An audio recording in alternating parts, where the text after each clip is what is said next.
il y a un moment donné, il faut qu'on mette à plat ce que le nickel nous a rapporté et ce qui nous a coûté à la Nouvelle-Calédonie. Et je dis bien la Nouvelle-Calédonie, je parle de la collectivité publique.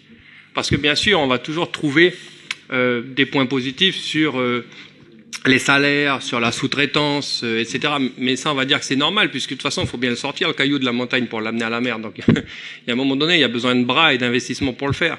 La question, c'est quelle partie de cette richesse est venue financer des politiques publiques ? De la construction de routes, la construction de collèges, les salaires de santé, enfin, je veux dire.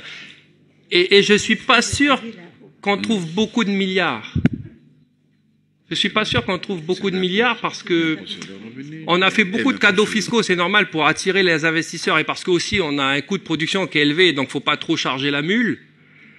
On est allé sur des modèles où on dit on va prendre des prises de participation, ça va nous rapporter au travers de dividendes. Bon, ben on voit que ça marche pas trop. Hein. Dernièrement, la SMSP, la SMSP, c'est pas trop ça. Donc, il y a un moment donné, on arrive à un point dans notre pays où on trouve que le nickel, ben, ça nous a pas servi, nous, dans nos collectivités, quoi.